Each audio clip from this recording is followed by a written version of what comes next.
अस्सलाम वालेकुम नाज़रीन, कैसे हैं आप सब। उम्मीद है खैरियत से होंगे। अल्लाह ताला आपको ज़िंदगी में सेहत खुशियाँ हर किस्म की अता करे। तो कल तक हमने देखा है अपना विरासत का जो हमारा टॉपिक है वो चल रहा है। उसकी 3-4 वीडियोस अपलोड हो चुकी हैं और कोशिश करूँगा कि मैं आज इसको जो है ना वो विरासत के टॉपिक को जो है ना वो कंप्लीट कर दूँ कि विरासत क्या है, किस तरह की जाती है। वो सारा तो मैंने बता दिया। अब तो हम इसके हिस्से डिक्लेयर कर रहे हैं कि इसके हिस्से किस तरह निकलने हैं। पिछले लेक्चर में हमने देखा था कि वालिद साहब के जो है ना वो हिस्से किस तरीके से उनके ऊपर दूसरे शेयर होल्डर जो है वो असरअंदाज होते हैं और वो किस तरीके से कम या ज़्यादा होते हैं। आज हमने बाकी जो है ना वो डिस्कस करेंगे क्योंकि बाकी थोड़े हैं, शॉर्ट शॉर्ट से हैं, कोई इतना ज़्यादा उसमें नहीं है।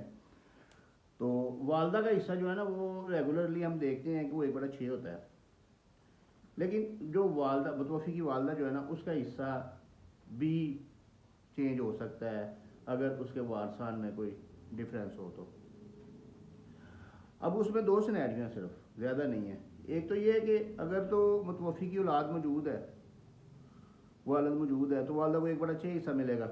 उसमें कोई ऐसा इशू नहीं है, वो बीवी मौजूद है या नहीं मौजूद है, लेकिन सिर्फ औलाद अगर मौजूद है तो उसको वालदा को एक बड़ा 6 हिस्सा मिलेगा। लेकिन अगर मुतवफ़ी की वालदा औलाद मौजूद नहीं है, ना कोई बेटा है ना कोई बेटी है, और ना कोई मुतवफ़ी का कोई बेटा पहले फौत हो चुका, उसकी कोई औलाद है, यानी कि जैसे वो सेक्शन 4 का हम जिक्र कर रहे थे, पोता जिसको कहते हैं वो भी मौजूद नहीं है या पोती मौजूद नहीं है, तो फिर हमने देखना है कि मुतवफ़ी जो है ना उसके बहन भाई कितने हैं।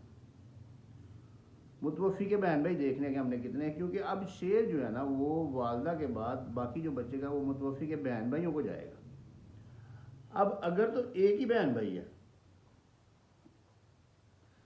बहन भाई से मुराद कि या बहन है या भाई है, यानी कि एक ही सिबलिंग है, तो उसमें मुतवफ़ी की जो विरासत है उसमें से 1/3 हिस्सा वालदा को चला जाएगा, यानी कि तीसरा हिस्सा वालदा को चला जाएगा। बाकी फिर वो रेजिडुअरी में वो जिधर जिधर जाना है वो बहन को जाए या भाई को जाए या उससे आगे फिर चलता जाए, वो एक बात का मसला है, लेकिन वालदा को फिर 1/3 हिस्सा मिलेगा। और अगर उसके बहन भाई मुतवफ़ी के 2 हैं, 2 भाई हैं या 2 बहनें हैं या 1 भाई 1 बहन है, यानी कि एक से ज़्यादा हैं, तो फिर वालदा को 1/6 हिस्सा ही मिलेगा। वालदा का हिस्सा सिर्फ एक ही ऐसा स्टेप है जिसमें वो चेंज हो सकता है और वो मैंने आपको बता दिया। इसी तरह अगर बीवी का हिस्सा आता है कि बीवी का हिस्सा किस तरीके से वेरी कर सकता है, तो उसमें सिर्फ औलाद का कॉन्सेप्ट है कि अगर औलाद मौजूद नहीं है, खामन की जायदाद से खामन की औलाद मौजूद नहीं है, तो बीवी को 1/4 हिस्सा मिलेगा, और अगर औलाद मौजूद है तो बीवी को 1/8 हिस्सा मिलेगा। और इसमें 1 2 3 4 बीवियाँ जितनी हैं उनको लहदा 1/8 या 1/4 नहीं मिलेगा, बल्कि वो 1/4 या 1/8 हिस्सा निकाल के वो सारी बीवियों में तकसीम कर दिया जाएगा। उनको फिर उस हिसाब से, उस पोर्शन के हिसाब से जो है ना उनका हिस्सा डिक्लेयर किया जाएगा। इसी तरह अगर बीवी वफात पा जाती है तो उसका खामन जो है, औलाद मौजूद नहीं है, तो फिर उसको 1/4 हिस्सा मिलेगा, क्योंकि खामन का हिस्सा बीवी से डबल होता है। बीवी की विरासत से खामन को 1/4 यानी कि चौथा हिस्सा मिलेगा अगर औलाद मौजूद है। तो अगर औलाद मौजूद नहीं है तो फिर बीवी की जायदाद का आधा हिस्सा खामन को चला जाएगा, 1/2 हिस्सा उसको मिलेगा।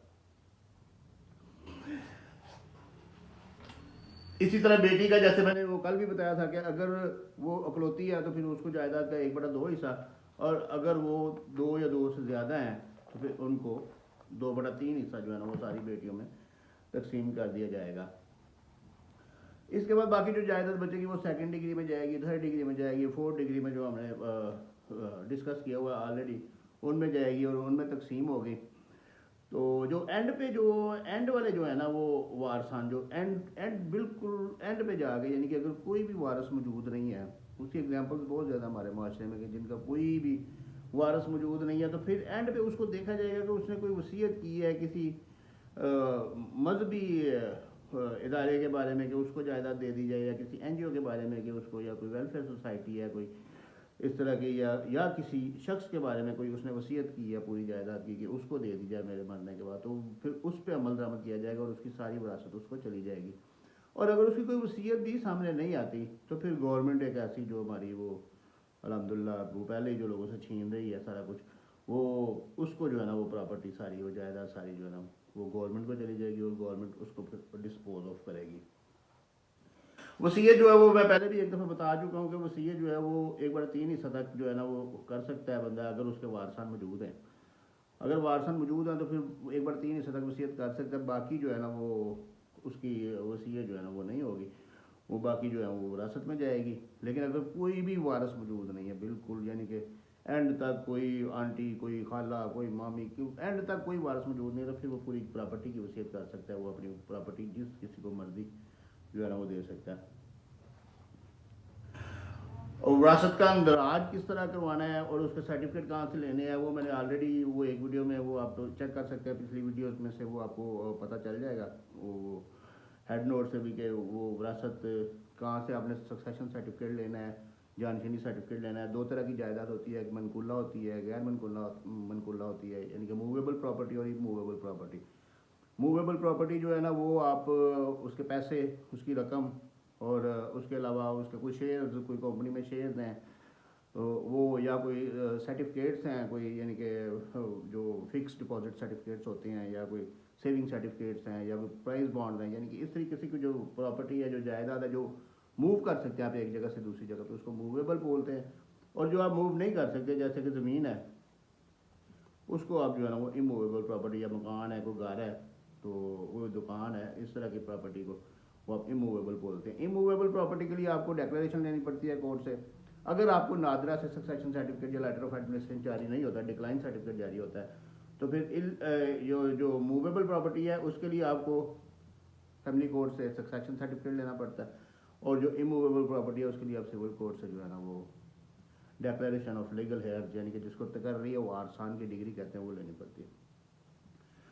तो ये जनाब सारा जितना भी है ना वो विरासत के बारे में जो है ना वो डिस्कस हो गया। तो इसके लिए जो है ना एक चीज़ मैंने जो आपसे आज बड़ी ज़रूरी बात करनी थी, क्योंकि पिछली 5-6 वीडियोज़ में मुझे को 2-2.5 हज़ार के करीब मैसेज आए हैं, लेकिन असल में जो लोगों को ना अपना मसला बयान करना नहीं आता। आप लोग प्लीज़, मेरा नंबर व्हाट्सअप का इसमें मौजूद है, वो साथ आ रहा है हर जगह पे, मेरे फेसबुक पेज पे भी और हर जगह पे व्हाट्सअप नंबर मेरा, वैसे मैं बता भी देता हूँ, 0322845545 है, और ईमेल एड्रेस भी साथ लिखा हुआ है। आप अपने डॉक्यूमेंट्स, अगर कोई क्वेश्चन पूछना हो तो आप अपने मुकम्मल डॉक्यूमेंट्स स्कैन करके या उनकी तस्वीरें लेके, वाज़िया तस्वीरें जो पढ़ी जा सकें, वो मुझे आप भेजा करें, या व्हाट्सअप कर दिया करें, या ईमेल कर दिया करें। और उसके बाद फिर जो है ना अपना क्वेश्चन जो है वो मुझे व्हाट्सअप करें, उसमें वॉइस मैसेज में आप बोल के उसको व्हाट्सअप करें, ताकि मुझे समझ आए, और फिर मैं इंशाल्लाह आपको ना उन चीज़ों का जवाब दूंगा, और प्रॉपर जवाब दूंगा। और जो है ना वो अजीबोगरीब किस्म के क्वेश्चन करने से ग्रेज किया करें, क्योंकि वो बहुत ज़्यादा क्वेश्चन आ रहे हैं और मुझे जो है ना वो बहुत ज़्यादा टाइम कंज्यूम करना पड़ता है। अब देखें, एक भाई पूछ रहे थे कि पिछली वीडियो उन्होंने देखी, तो वो पूछ रहे थे कि अब एक बाप की मौजूदगी में भाई को कैसे विरासत जा सकती है, बेटे को कैसे विरासत जा सकती है, सॉरी।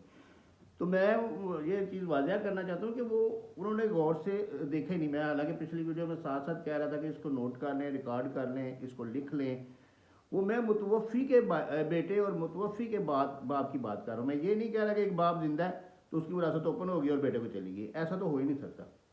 तो इसलिए ये आप लोगों से गुजारिश है थोड़ी सी कि आप इस पे गौर करें, और क्वेश्चन अपने जो है ना वो वाज़िया करके भेजा करें। मैं इंशाल्लाह आप लोगों के सारे क्वेश्चन डील करता हूँ, और मैंने पिछले कोई 4-5 दिनों में कोई तकरीबन 2-2.5 हज़ार क्वेश्चन के जो है ना मैंने आंसर किए हैं और बताया सबको। तो ये सदका जारिया है कि आपको जो है ना अगर मुझे किसी चीज़ का इल्म है तो वो मैं आपको बताऊँ और आप लोगों तक पहुँचे। तो इसके लिए कोई मुआवजा नहीं है, कोई इसकी फ़ीस नहीं है, सिर्फ दुआओं की दरख्वास्त है, आप दुआ कर दिया करें। तो अल्लाह ताला आपको भी कामयाब करे अपनी ज़िंदगी में, और मुझे भी जो मेरे पास मौजूद है वो शेयर करने की और आपको बताने की तौफीक अता फरमाए।